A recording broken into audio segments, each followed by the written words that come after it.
voy a dedicar esta última plática a también una cosa que he escrito hace poco, así que no la conocen, sobre esta virtud que tiene nombre de tía, la eutrapelia, y que va a salir en una revista que se llama Gladio, no sé si alguno la conoce, por lo menos suscrito, creo que no está casi ninguno de acá, pero al menos va a salir ahí esa revista, este artículo más largo. Aquí voy a dar una parte nomás del mismo. Bueno, es una virtud, por eso en ese sentido les pongo, no como una diversión, sino es una verdadera virtud, aunque humilde y pequeña, y que tiene importancia en una época bastante trágica como la que vivimos en el mundo contemporáneo. Hay problemas también más locales. A algunos espíritus adultos les parece que el juego y el espíritu lúdico son incompatibles con el cristianismo, ¿no? Empiezo así más o menos el artículo. E incluso algunos teólogos se llegan a preguntar si Cristo alguna vez se habría reído. Eso, varios teólogos se han preguntado eso. Y concluyen en general, teólogos en siglos pasados, con decidida seriedad, dice que risu astinuit, dice nunca rió. Esto lo dicen muchos teólogos.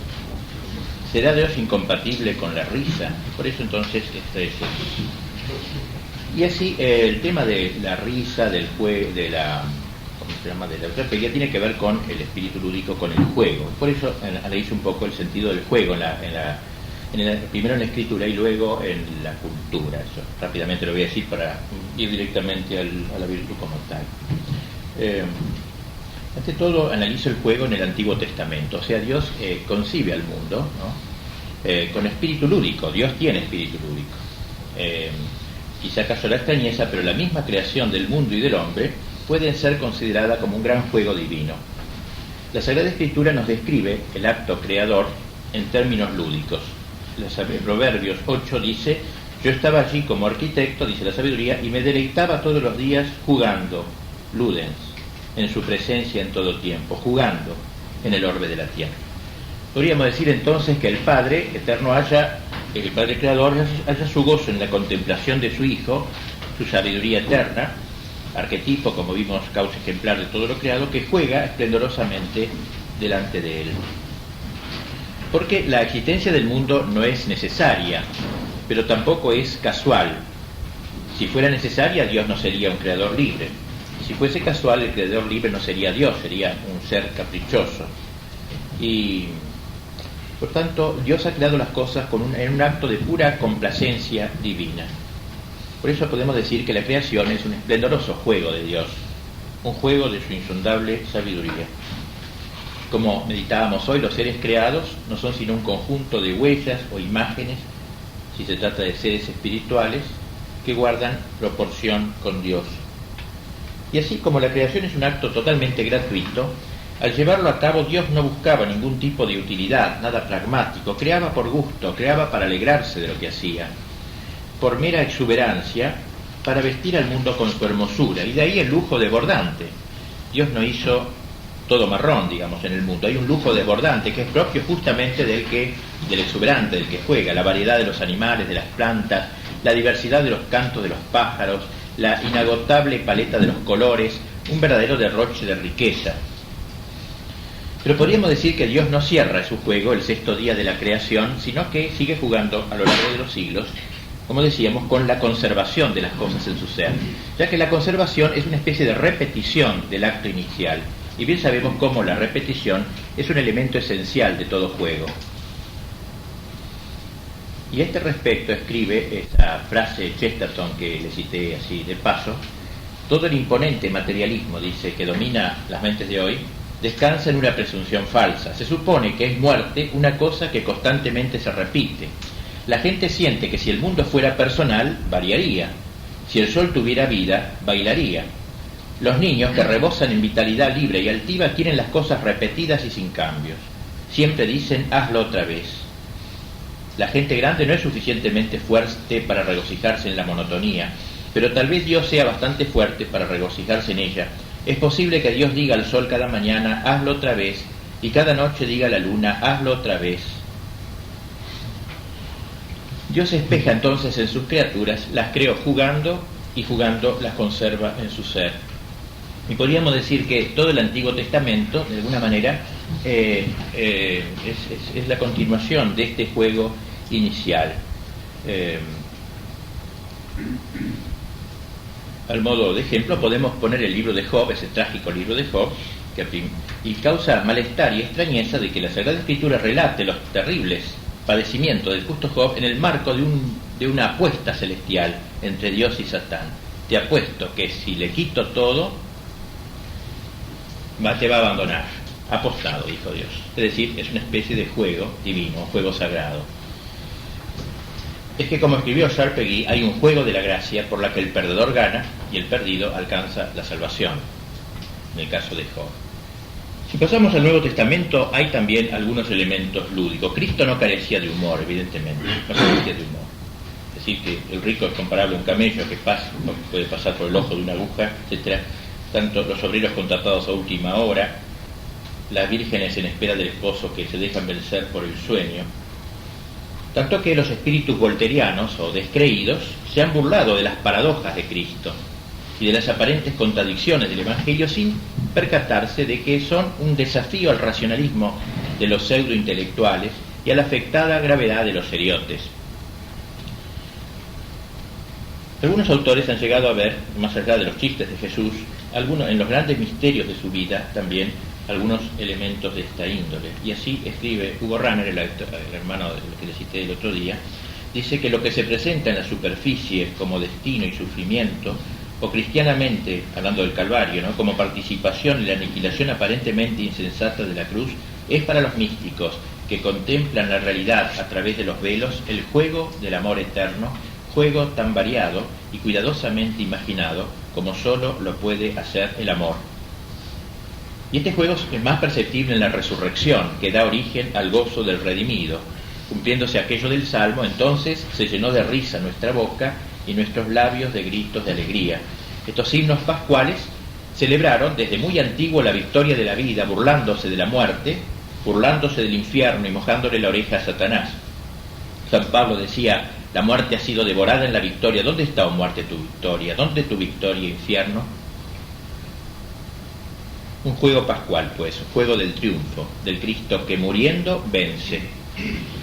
De lo que canta la secuencia de Pascua: mors et vita duelo conflixere mirando, dux vitae mortus regnat vivus, un juego de palabras. La muerte y la vida entablaron un duelo admirable. El Señor de la vida, muerto, reina vivo. Podría decirse entonces que el entero misterio pascual es el gran juego del amor divino redentor. Ese me buscaréis y no me encontraréis, que decíamos que a Dios como le gusta jugar con nosotros a las escondidas. En este gozo de Cristo en el que nos hace tomar parte, se proyecta en el más allá, en la escatología, porque en la tierra este juego es siempre precario, interrumpido frecuentemente por los propios pecados. Por eso acá el juego, como bien dice un autor, nunca será sino un preludio. Prejuego, preludio, este juego de ludere, preludio. O sea, esta vida, el juego de esta vida siempre será un preludio, un vestíbulo del juego supremo y sin fin que describe el Apocalipsis, la entrada en el juego eterno, digamos así. Así que tenemos algunos elementos ya que nos permiten acercarnos a esta virtud de la eutrapelia que regula los juegos en la vida y la diversión y el buen humor en la vida. Después sigue un capítulo que nos ocasiona aquí, el juego en relación con la cultura, o sea, cómo el juego está en el origen de toda la cultura occidental. El juego y la universidad, el juego y el teatro, el juego y la poesía, el juego y la música, el juego y la jurisprudencia, el juego y el comercio, el juego y la milicia, etc. O sea, como todo el juego ha salido, todo el orden de la cultura nuestra tiene elementos lúdicos muy importantes. Quiere decir que el juego es algo que hace a la civilización, ¿no? Dedico luego un capítulo, y eso algo quiero decir sobre el juego y el culto. O sea, también el culto tiene, el culto que es parte de la cultura, la palabra culto y cultura son del mismo origen, también tiene de alguna manera una relación con el juego. El culto, el que ha tratado muy bien este tema es Guardini, en su libro El espíritu de la liturgia. Allí Guardini analiza este tema señalando la dificultad que tienen para comprender la liturgia los espíritus adultos, seriotes, eso que decimos, que en todo parecen buscar una utilidad práctica. ¿Para qué sirve esto? Hablando en rigor, muchas cosas no son útiles, como dice Guardini, pero tienen sentido, que no es lo mismo. Como los posee, por ejemplo, la obra artística, dice, cuando es verdaderamente tal. O sea, una obra artística no hecha para venderla, que ya sería ya un fin, sino la obra artística hecha para expresar la verdad en el esplendor de la misma. Le basta para su dignidad, dice Guardini, ser la obra de arte un reflejo de la verdad, y en este sentido es algo superfluo, en el sentido noble de la palabra, algo superabundante, algo inútil. En última instancia, aunque suene horrible decirlo, pero ustedes lo entienden en qué sentido lo digo, Dios es el supremamente inútil, por cuanto lo útil es lo que se ordena algo ulterior, y Dios no se ordena nada ulterior. Dios es inútil, Dios no sirve para otra cosa, Dios es el fin de todo, y por tanto no puede ser instrumento. Lo propio de lo útil es ser instrumento de algo. Bien, entonces así la liturgia es algo sobreabundante, algo superfluo, algo inútil. Por supuesto que en la iglesia hay cosas útiles, y no es que sea malo lo útil. Por ejemplo, el engranaje eclesiástico, administrativo, el derecho canónico, pero también hay dentro del cristianismo algunos elementos que son soberanamente, digamos así, ajenos al criterio de utilidad, y uno de ellos es la liturgia. Claro que también en el campo litúrgico hay fines prácticos, incluso educativos, pero la liturgia no los intenta siguiendo un método docente deliberado, sino más bien creando una atmósfera espiritual propicia para su logro. En lo más profundo de su esencia, la liturgia desconoce la finalidad práctica, el interés utilitario, porque en la liturgia el hombre no se vuelve tanto hacia sí mismo, y lo útil siempre de algún modo mira hacia uno mismo, sino que dirige hacia Dios sus miradas y sus aspiraciones, absorto en la contemplación de los esplendores divinos. Justamente Guardini relaciona este carácter inútil de la liturgia con aquellas palabras de Proverbios a que me referí antes, donde la eterna sabiduría, dice, muestra su delectación jugando en presencia de Dios en todo tiempo, jugando en el orbe de la tierra. Y asimismo lo relaciona con sus manifestaciones vitales de esa misma sublime inutilidad, con dos manifestaciones, que son los juegos del niño y las creaciones del artista. El niño, en sus juegos, jamás se propone conseguir ningún fin, hasta que no se hace perverso el chico ya cuando empieza a profesionalizarse, ¿no? Pero el chico que juega elementalmente jamás se propone ningún fin, ninguna cosa práctica, solo busca desplegar su actividad, desplegar su actividad infantil, desbordar su vida libremente en forma de movimientos, palabras, acciones, que no tienen finalidad en sí alguna, pero tienen sentido. Por eso distingue, tienen un profundo sentido. ¿Cuál es el sentido? El expansionar su vida. Es un sentido, pero es una finalidad. Y asimismo el arte no pretende enseñar primariamente, ¿no? Ni moralizar. No persigue, digamos, en este sentido un fin puramente utilitarista, sino proyectar hacia afuera la forma interior que anida en el artista. La liturgia, dice Guardini, tiene que ver con el arte y con el juego del niño. Y es arte y es juego, la liturgia. Con el arte se vale de tantos elementos artísticos, melodías, ritmos métricos, colores, ornamentos que no se usan en la vida cotidiana, movimientos solemnes, majestuosos, fechas, lugares precisos, edificios artísticamente construidos, y también tiene semejanzas con el juego del niño, ya que, como la liturgia desborda y expansiona su riqueza interior de la Iglesia en una admirable combinación de imágenes, ritmos y cánticos. Bien, por eso para Guardini la esencia de la liturgia es jugar ante Dios. Y de ahí proviene esa rara mezcla de profunda gravedad, dice, y de despreocupada alegría. Ese cuidado exquisito en sus múltiples prescripciones para fijar las palabras, las oraciones, los gestos, los colores, los ornamentos, etc., y todo lo cual no es ni puede ser inteligible sino para quien sabe apreciar la psicología del arte y del juego. El juego es así, cualquier juego preciso, este es el campo, de aquí no se puede salir, estas son las normas, este es el orden, etcétera, hay un montón de cosas, ¿no? Y así que entonces, terminemos con lo de Guardini, que vivir en el espíritu de la liturgia es convertirse en una obra viva de arte, dice él. Es llegar a ser aquel juguete de Dios de que hablaba Platón. Platón decía que el hombre ha sido hecho para ser juguete de Dios, desplegarse delante del Señor sin otro fin que el de ser y vivir en su presencia. Es cumplir en un sentido muy profundo las palabras de Cristo que nos mandó a hacernos como niños. Es renunciar al espíritu practicista y utilitario de aquellos que todo buscan un resultado concreto, y jugar gratuitamente, como lo hizo David, delante del arca de la alianza.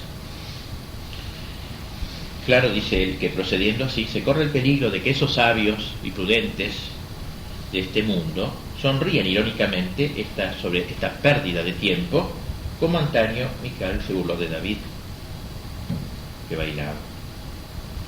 Y por eso entonces la liturgia es un juego sagrado, un preludio, aquí también en el sentido más fuerte, ¿no?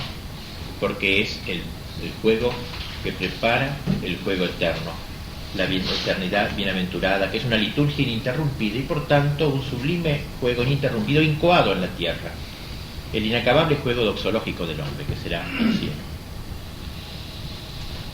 Y en este aspecto me parecía bien incluirlo aquí al hablar del juego, o sea, el juego en relación con la cultura, el juego en relación con la liturgia, con el culto y con la liturgia cristiana. Y ahora, tras estos prolegómenos, podemos entrar en el contenido mismo de esta virtud de la eutrapelia. El que inició el tratamiento de esta virtud fue Aristóteles, y posteriormente pasó casi al olvido, quizás porque se la confundió con la disipación y el espíritu payasesco. San Pablo incluso en su epístola en Efesios 5:4 la nombra como un defecto, usa la palabra eutrapelía en un sentido peyorativo. Déjense de eutrapelía, dice, pero la entiende como, dice, conversaciones tontas o bufonerías, dice, ¿no? La entienden, estas bufonerías en griego lo pone eutrapelía. Término que la Vulgata traduce por scurrilitas, es decir, la actitud del que está siempre chacoteando, que veremos que es uno de los pecados contra la eutrapelia verdadera. O sea, esta palabra eutrapelia pasó a tener un sentido peyorativo, y los padres de la Iglesia primitiva mantuvieron por lo general esta tesitura, condenando la falta de seriedad, la propensión a la broma incesante, etc. Es decir, que en los primeros siglos del cristianismo se tendió a confundir la eutrapelia con lo que Aristóteles había fustigado como un exceso del espíritu lúdico. Fue Santo Tomás quien, al redescubrir a Aristóteles, retomó también aquí la enseñanza de la Estagirita. Este es uno de los tantos méritos de Santo Tomás, al haber rescatado a Aristóteles, ¿no? Puenteó todos esos siglos y retoma de Aristóteles la palabra y la virtud. Aristóteles había tratado el asunto sobre todo en su Ética Nicómaco, que Santo Tomás comentó maravillosamente, y lo desarrolló también este tema en la Suma Teológica, dedicándole a ella toda una cuestión, a esta virtud, donde nos ha dejado una síntesis notable de lo que podríamos llamar la filosofía y la teología del juego y de las diversiones. En la arquitectura de la moral tomista, esta virtud de la eutrapelia encuentra su lugar como parte de la virtud de la modestia, y esta a su vez como parte potencial de la virtud de la templanza. Veamos ahora entonces en qué consiste esta virtud y luego los dos defectos que la niegan. Pregúntase Aristóteles en su Ética Nicómaco si al hombre culto y perteneciente a una civilización refinada le es lícito buscar su descanso aún en la broma placentera y en el juego, y responde sin duda por la afirmativa. Santo Tomás retoma el argumento y dice: tiene el juego cierta razón de bien en cuanto que es útil a la vida humana, porque así como el hombre necesita a veces descansar de los trabajos corporales desistiendo de ellos, así también se necesita a veces que el alma del hombre descanse de la tensión del alma con la que el hombre encara las cosas serias, lo que se hace por el juego. Tal sería su primera aproximación a la materia. El hombre tiene la experiencia del cansancio, sintiendo necesidad de reposo, de distracción. El descanso del cuerpo lo obtiene mediante el ejercicio corporal, y la mente, en cambio, encuentra su solaz en la diversión, divertere, o sea, apartarse de la atención hacia otros objetos agradables, distintos de los que integran su trabajo habitual. En la Suma vuelve sobre el tema, repite más o menos lo que ha dicho, pero trae a cuento un relato que se conserva en la llamada Colación de los Padres, una leyenda, digamos, ¿no? Y en la cual se dice que, habiéndose escandalizado algunos de sorprender al evangelista San Juan jugando con sus discípulos, mandó a uno de ellos que arrojara una flecha. Lo hizo una vez, otra vez, y le preguntó San Juan: ¿podrías hacerlo continuamente? No le respondió, porque se rompería el arco. Eso mismo sucede al alma si se mantiene siempre en la misma tensión, habría concluido San Juan. A lo que agrega Santo Tomás: esos dichos o hechos en que no se busca sino el placer del espíritu se denominan juegos y fiestas y es preciso usarlos para descanso del alma. ¿De dónde viene esta palabra eutrapelia, esta palabra griega eutrapelia, o anaera eutrapelos, que dice Aristóteles, el hombre eutrapélico? Dice Aristóteles que los que tienen gusto por el humor moderado se llaman eutrapeloi, es decir, bien orientados, bene vertentes. El origen semántico de la palabra pues se basa en Aristóteles. Eutrapelia viene de eu, que significa bueno, pero también en nuestro caso con facilidad, bien, convenientemente, y trapelía significa movilidad, agilidad, sustantivo que viene de trepo, dar vuelta, o tropos, giro, el tropo, ¿no? En castellano a veces se usa esta palabra. Bien, entonces, sería la eutrapelia sería la actitud del hombre que sabe girar bien, que sabe acomodarse bien a una circunstancia, que si está hablando en serio, habla en serio, que si está hablando en broma, habla en broma, que habla en broma donde debe hablar en broma y no en cualquier parte, etc. O sea, el hombre bien ubicado, eutrapelia, el que es bene vertentes, los que se dan vuelta bien, se mueven bien. Y Santo Tomás entonces, tras las huellas de Aristóteles, dice, todas estas cosas, descansos, diversiones, juegos, han de estar ponderadas por la razón, y como todo hábito que obra en conformidad con la razón es virtud, síguese que acerca del juego puede también darse virtud, que el filósofo llama eutrapelia. Y al hombre que tiene la gracia de convertir en motivo de solaz las palabras y obras, lo llaman eutrapélico, palabra que viene de buen giro, bona versio. Porque entonces aclaran ambos, Aristóteles y Santo Tomás, que así como el cuerpo se vuelve hacia aquí y hacia allá según las necesidades, el cuerpo hace eso, también se vuelve hacia aquí y hacia allá según necesite, también el alma se comporta de la misma manera, orientándose en una u otra dirección. Y dice que así como muchas veces juzgamos a un hombre por los movimientos de su cuerpo, dice Aristóteles, de manera análoga, los movimientos del alma revelan la calidad de su espíritu, la elegancia, dice Aristóteles. O sea, la eutrapelia sería como una elegancia del espíritu. Santo Tomás retoma esta idea diciendo que las diversas actitudes que alguien puede tener cuando está en un grupo, el querer hacer reír, o con exceso, o con defecto, o de manera moderada, son indicios de su disposición interior, porque, dice, así como por los movimientos corporales se disciernen las disposiciones interiores de los cuerpos, así por las obras exteriores se conocen las costumbres interiores.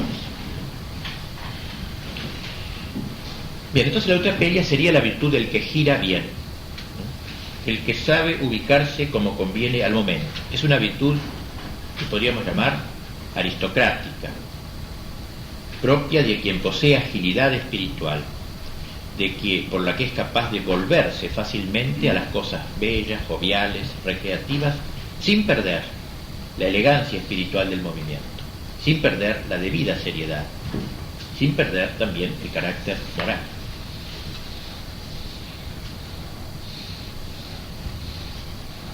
Por supuesto que terminamos con esto lo que dice sobre la eutrapelia Santo Tomás y Aristóteles, que el juego no es lo supremo de la vida, por grande, por ennoblecedor que sea, no parece que pueda ser considerado como el sumum de la vida. Aristóteles se pregunta a este respecto si la felicidad se encuentra en la virtud o en el juego, y responde, la felicidad no consiste en el juego. Sería un absurdo que la diversión fuera el fin de la vida. Según Anacarsis, parece recto divertirse para dedicarse después a asuntos serios. La diversión es una especie de reposo, y como no se puede trabajar sin descanso, el ocio es una necesidad. Pero este ocio ciertamente no es el fin de la vida, porque solo tiene lugar en razón de la futura operación. La vida dichosa es la vida conforme a la virtud. Esta va con el gozo, pero no con el gozo del juego solo. Las cosas serias son mejores que las motivas a risa y a chanza, y el acto de la mejor parte del hombre, o de lo mejor del hombre, se considera siempre como el acto más serio. O sea, si bien el juego no tiene un fin práctico, ¿no?, sin embargo, de algún modo, se ordena la acción de jugar, ¿no?, al trabajo también. Bueno, tal es en pocas palabras y acertadamente la doctrina aristotélico-tomista acerca de esta virtud de la eutrapelia. No será el juego lo más elevado del hombre, pero como dice Santo Tomás, el juego es necesario para el desarrollo de la vida humana. La virtud de aquellos que, al decir de Aristóteles, saben desenvolverse bien, comportarse adecuadamente cuando están en grupo, ocupó un lugar importante en el sistema de virtudes del hombre culto tradicional. Fue en ese clima de eutrapelia donde se formó el ideal del hombre griego, a la vez alegre y serio, es la virtud que rige las relaciones de la amistad y la afabilidad. La ética cristiana heredó entonces, gracias a Santo Tomás, este ideal del humanismo griego y lo llevó a su plenitud, ya que en realidad solo el cristiano es capaz de realizar perfectamente esta virtud.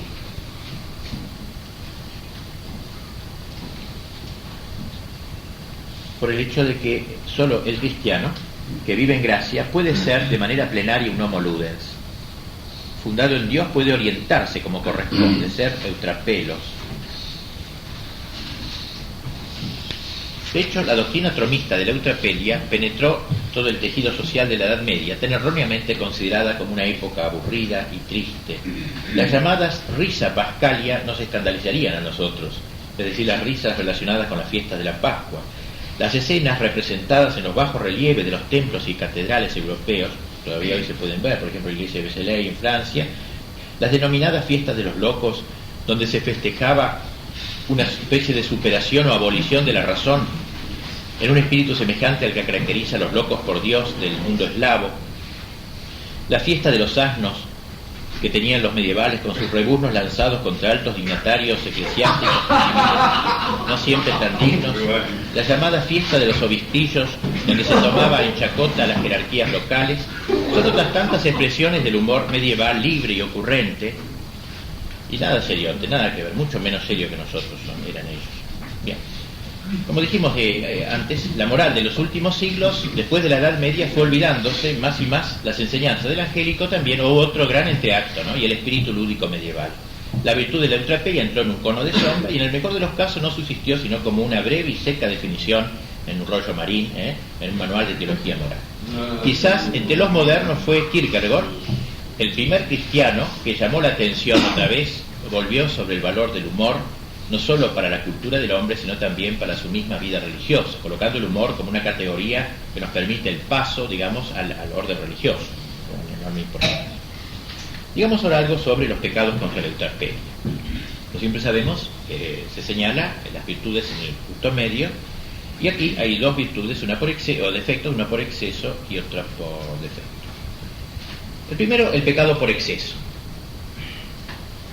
Aristóteles señaló esta desviación en estos términos: hay personas que, llevando al exceso la manía de hacer reír, pasan por bufones, bomologi, dice en griego, y se hacen pesados por su deseo de decir chistes a toda costa, proponiéndose más excitar la risa que decir cosas adecuadas, no cayendo en gracia a los que son objeto de sus pullas. Y más adelante agrega que como a la mayoría de la gente le agrada la broma y la risa redundantes, así como la burla aun cuando excede los límites adecuados, a veces estos homológicos, como los llama, pasan por eutrapélicos y graciosos, pero dice que están muy lejos de ser. Santo Tomás comenta así lo de Aristóteles. Dice que aquellos que se exceden en la broma del juego se llaman bomologi, es decir, raptores del templo, a semejanza de los milanos, que volaban en torno al templo para arrebatar los intestinos de los animales inmolados. Así estos están atentos por ver si pueden capturar algo que conviertan en broma. ¿Cuántos así, no? Y por eso son pesados, onerosos, dice Santo Tomás, porque en todo encuentra motivo de risa. Es curiosa esta palabrita, bomologi. ¿De dónde viene esta palabra bomolojo? Bomos quiere decir altar en griego, ¿no? Bomos. Y logos quiere decir al acecho. Es decir, que en los templos antiguos se ofrecían sacrificios de animales muertos. Y como sus entrañas eran arrojadas fuera del templo, inmediatamente venían los cuervos, las aves de rapiña, para arrebatarlas. Pues así, los bomologoi son los que están al acecho para robar la seriedad, como dice Santo Tomás, y convertir todo en broma. Santo Tomás, en su artículo de la Suma, alude dos veces a esta superfluidad viciosa. Y allí dice que esta puede cometerse de doble manera, el ser bomológico. Ante todo, por el modo como uno se divierte. Por ejemplo, recurriendo a palabras o hechos groseros, torpes, o también que van en daño del prójimo, divertirse a costillas de otro. Y en segundo lugar, por falta de adecuación a las circunstancias concretas. Por ejemplo, cuando alguien bromea en un tiempo indebido o en un lugar indebido, ¿no?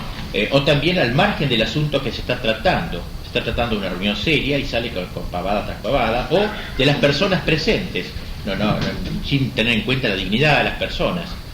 Lo importante, agrega, es que no se renuncia a la conveniente seriedad del alma, dice Santo Tomás. O sea, que al decir de San Ambrosio, no se relaja el espíritu, perdiéndose la armonía interior o exterior. En otras palabras, hay bomología cuando la alegría se hace necia, cuando uno se recrea en tiempos y lugares indebidos, o se divierte de manera grosera e inadecuada, o desatiende sus propias obligaciones también, o descansa de un modo que desdice de su dignidad o de su misión. Frente al pecado por exceso y superfluidad, que lo llama Santo Tomás, o sea, un exceso, superfluidad, el de aquellos con los cuales nunca se puede hablar en serio, que sería el primero, está el pecado por defecto, indefecto. Como antes Aristóteles, que es la fuente principal de Santo Tomás, aquel había enseñado, hay otros a los que nunca se les ocurre nada gracioso que decir, y se... El hombre huraño, agrio. El agroico, dice Aristóteles, juzga inútil los momentos de broma, nada aporta de su parte y todo le es motivo de tristeza. Lo que así comenta Santo Tomás, dice que aquellos que no quieren decir nada gracioso y se molestan cuando alguno lo dice, ya que su razón se turba por ello, parecen ser agrios, agroicoi, es decir, agrestes y duros, porque no se ablandan con el placer del juego. De esta forma, non moliuntur delectazione ludi. O sea, son tipos siempre tensos, siempre duros, no se ablandan con la delectación del juego. Y agrega Laquinate que el agrio es vicioso por cuanto abomina totalmente del juego que es necesario para la vida humana a modo de descanso. Bien, tal sería el extremo este de los hoscos y estirados, que consideran levedad toda pérdida de tiempo, o relajamiento todo chiste, toda humorada. En la suma, Santo Tomás es tajante frente a ellos.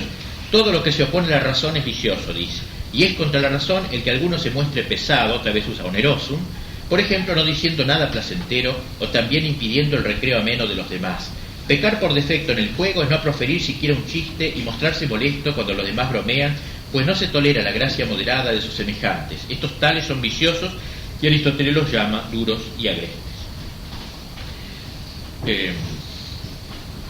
Huizinga, este autor que le cité la otra vez, que ha escrito un libro muy lindo, se llama Homo Ludens, es un protestante holandés, aporta una observación no carente de originalidad. Dice que el jugador que infringe las reglas del juego o se sustrae a ellas tiene algo de este hombre agroico, de aguafiestas, tiene algo de agroico. Sustraerse las reglas del juego, dice, es como proclamar la relatividad y la fragilidad del mundo lúdico. Es arrebatar al juego la ilusión, la inlusio, literalmente no entrar en el juego.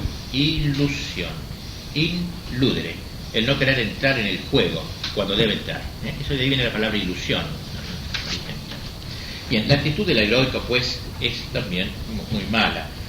Sin embargo, como el juego no es lo más importante en la vida, según dijimos antes, la agroiquía parece ser menos grave que la bomología en general. Y de Santo Tomás, dado que el fin del juego es proporcionar un descanso agradable, y esto no puede ser jamás un fin por sí mismo en la vida humana, el vicio por defecto es siempre menor que el vicio por exceso. Por eso recomienda Aristóteles tener pocos amigos para recrearnos y que en la vida basta con poco esparcimiento para condimentarla, lo mismo que poca sal es suficiente para conservar los alimentos. Tal entonces el análisis de la virtud con los dos vicios que se le oponen. Y ahora termino el artículo con un excurso sobre el mundo moderno, en el sentido de cómo el mundo moderno ha perdido el sentido lúdico, ha perdido en buena parte el sentido lúdico. Huizinga lo ha hecho en su magnífico libro, Homo Ludens, mostrando cómo ha ido perdiendo en estos últimos siglos, después de la Edad Media, contrariamente a todo lo que la gente cree, ¿no es cierto?, que la Edad Media es una época aburrida, etc. Al revés. Desde el Renacimiento para aquí comienza todo un proceso, digamos, de pérdida de sentido lúdico en el arte, en la política, lo explica la jurisprudencia, en la economía, en la guerra. La guerra era muy lúdica, no voy a explicarlo, lo explico ahí en el artículo luego. Había todo un desafío, hay vestiduras, hay un juego, el juego militar. La guerra moderna no hay juego, son las bombas inteligentes, ¿no? Esas últimas del Golfo, apretar un botón, etcétera. No hay juego, se acabó todo en la relación lúdica entre dos hombres que combaten. Y eso es verdaderamente dramática, la pérdida que de todo el orden, ¿no es cierto?, algo quedan algunas cosas de este sentido, pero realmente se ha ido perdiendo. Y Huizinga con gran inteligencia dice que esta pérdida de sentido lúdico es porque se ha perdido el anclaje de todo lo humano en el orden de la religión, en el orden sacral, que es propio de las sociedades tradicionales. Curiosa la observación, y por eso ha perdido sentido lúdico. Lo sacral tiene algo de lúdico. Cuando se pierde lo sacral, el hombre se vuelve serio, una mala seriedad,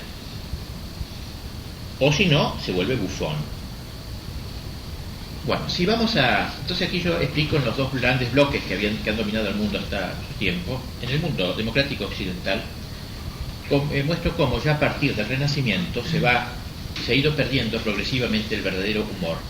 En el ámbito del protestantismo, esta pérdida del humor y de la alegría de vivir se dio con mucha más fuerza que en el catolicismo. Moltmann, que es protestante, el autor es de la Teología Esperanza, lo reconoce, a pesar de ser protestante, e intenta una explicación.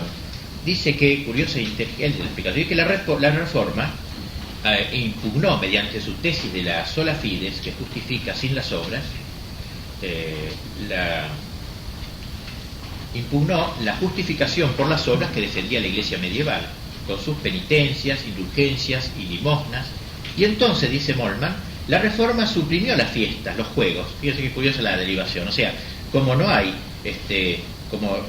obras, en realidad, ¿no? La justificación por la sola fe, y entonces no hay cuaresma, no hay nada de eso, entonces tampoco hay juego. El cristianismo, después de la cuaresma, hay juego. Está la Pascua, está el banquete, está la fiesta, está la torta, como dice Chesterton. El cristianismo ha asumido la salchicha alemana del norte, de los germánicos, ha asumido la diversión y la ha integrado con la fe. El protestante se ha quedado seco y esterilizado en su sola fides, en realidad, y entonces, dice Moltmann, suprimió las fiestas, los juegos y estas válvulas de escape, digamos, que dice que tenía aquella sociedad. Y las consecuencias, termina, para aquellos que aún querían creer en la justificación por la sola fe, fueron, ¿cuáles?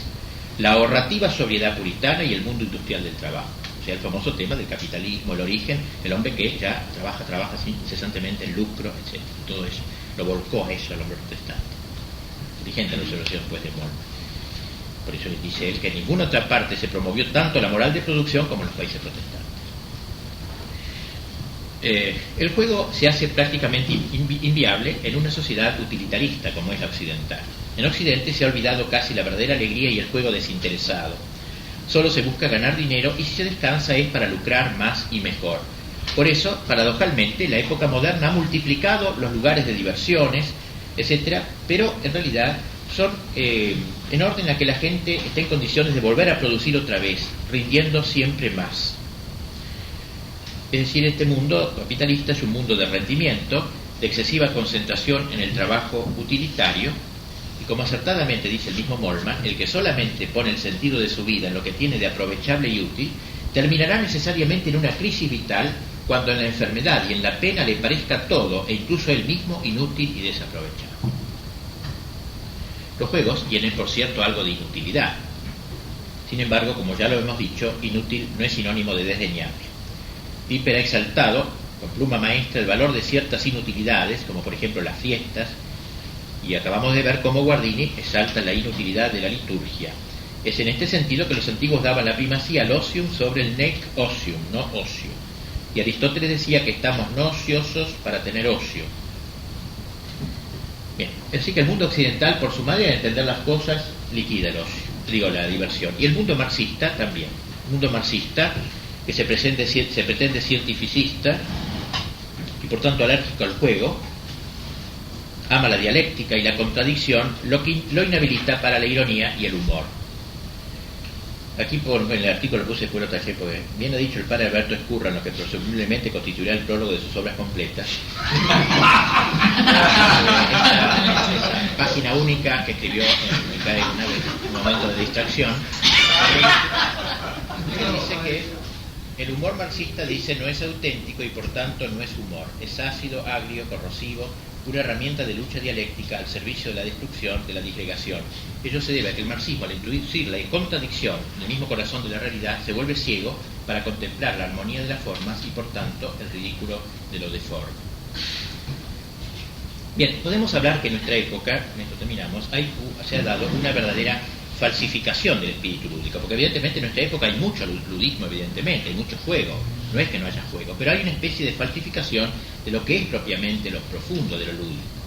Lo que los antiguos llamaban ocium, ¿no?, era algo noble, como vimos, era una especie de recogimiento espiritual, una retoma del hombre, reconcentración del hombre en lo más íntimo y profundo de su ser. De ahí la relación del ocium con la fiesta, con el culto y con el descanso dominical, que tenía ese sentido, para que el hombre se recoja, se retome.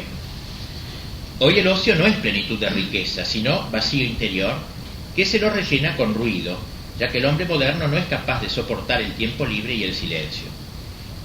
La televisión ha asumido dicha función, cubrir el vacío del hombre divirtiéndolo, es decir, haciéndolo girar, pero no eutrapélicamente, ¿no? Divirtiéndolo, quitándole lo poco que le queda de vida interior y volcándolo a la disipación y dispersión de sus facultades.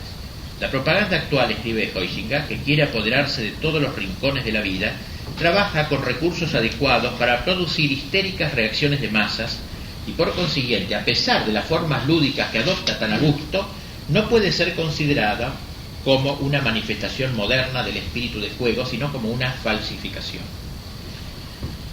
Huizinga ha llegado sin duda a lo más profundo al atribuir esta pérdida, como dije antes, del sentido lúdico a la desvinculación que se ha producido entre el juego y la cultura sacral.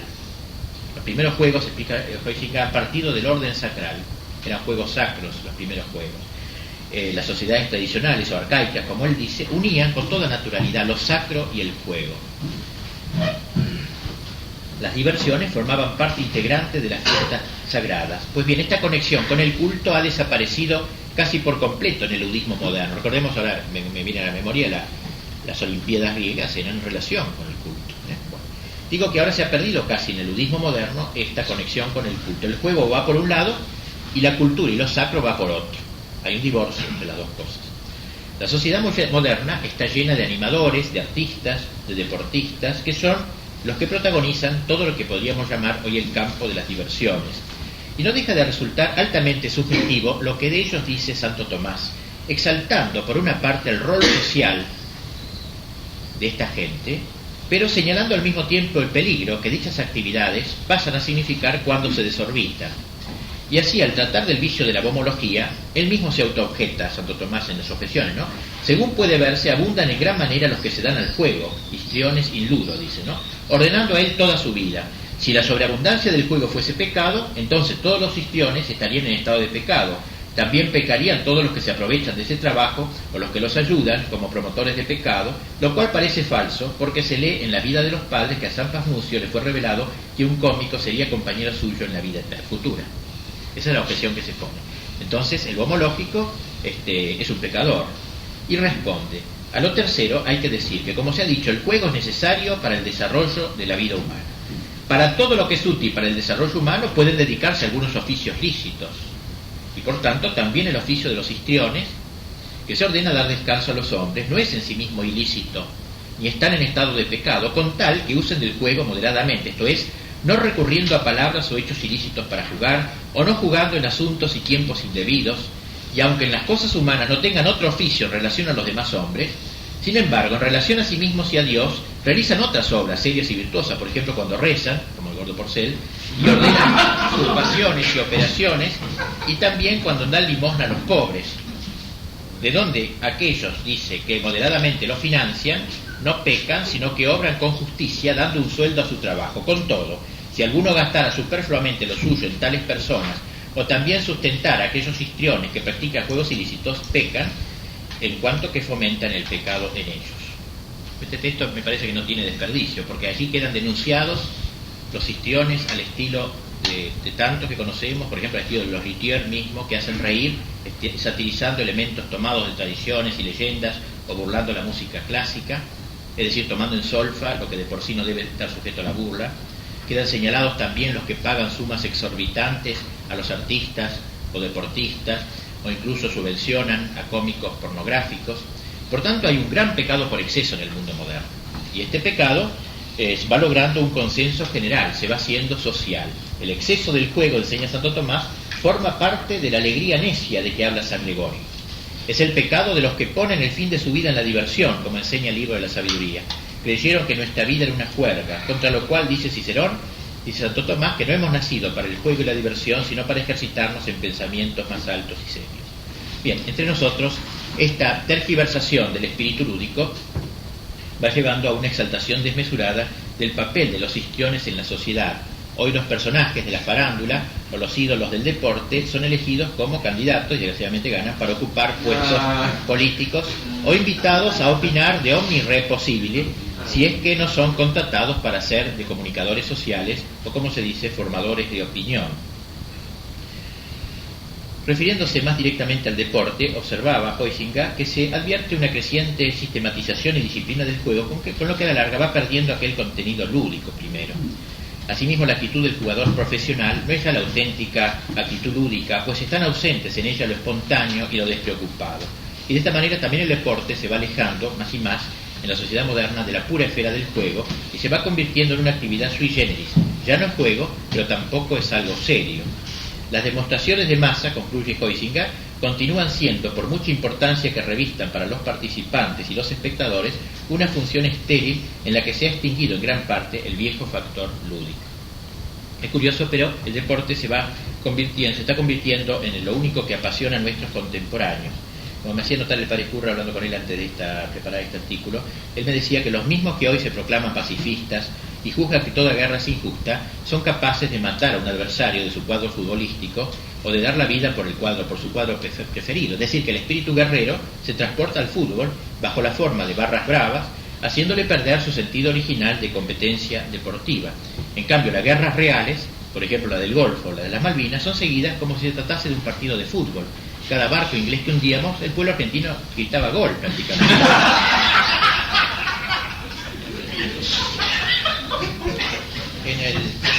En el mundo moderno, evidentemente, la gente busca ansiosamente el gozo, la diversión, la risa y la carcajada. Parece feliz, pero muchas veces el fondo de las almas está anclado en la más lúgubre desesperanza. Decía Piper que un hombre desesperado, en su fondo más último, puede mostrarse completamente optimista ante los demás y ante sí mismo en los penúltimos dominios de su ser, si sabe cerrar herméticamente la cámara más íntima de la desesperación, de modo que no pueda salir ningún quejido. Y dice que esto es una virtud, una verdadera virtuosidad del hombre de nuestro tiempo. Bien, tal sería entonces este tema de la eutrapelia. Evidentemente que nosotros, digamos, como sacerdotes, esto lo digo aparte del artículo,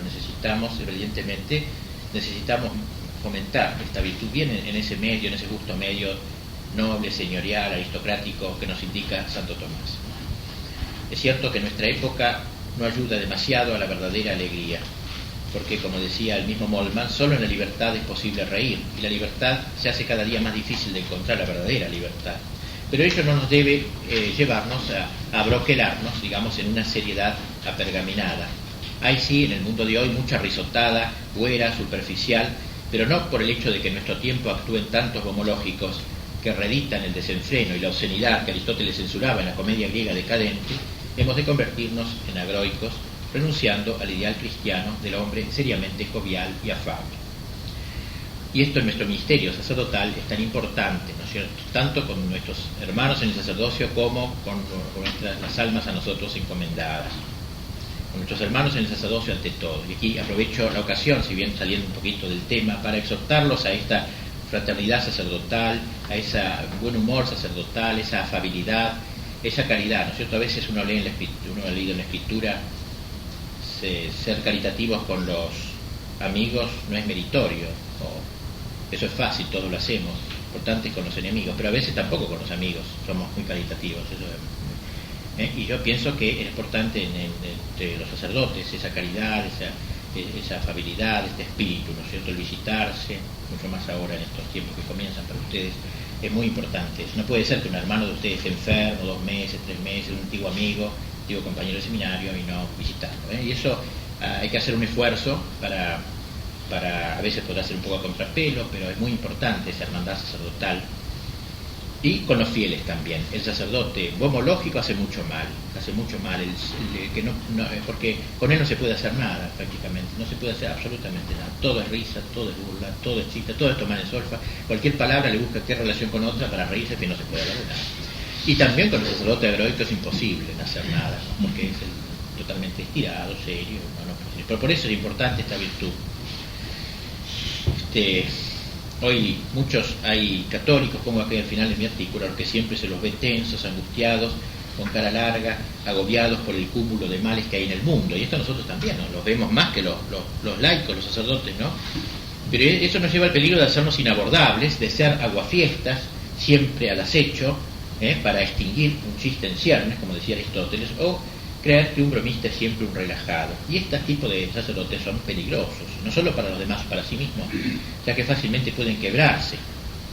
Al mantenerse constantemente en estado de tensión, en cualquier momento son capaces de estallar. Y una actitud semejante además resulta un antitestimonio. Por algo decía Nietzsche, hablando de los cristianos, sería preciso que entonara mejores cantos para que yo creyera en su Salvador. Sería preciso que sus discípulos tuvieran más traza de redimidos, o sea, un aire un poco más risueño. Como decía un autor, si no fuera porque podemos tomar a broma tantas cosas, tendríamos que estar siempre llorando y no podríamos hacer otra cosa, dicen los que están realmente dedicados al trabajo.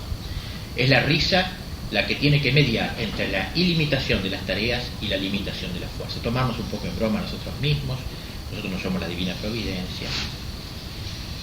Los impíos combaten a Dios, pero el Señor se ríe del impío, leemos en la Escritura.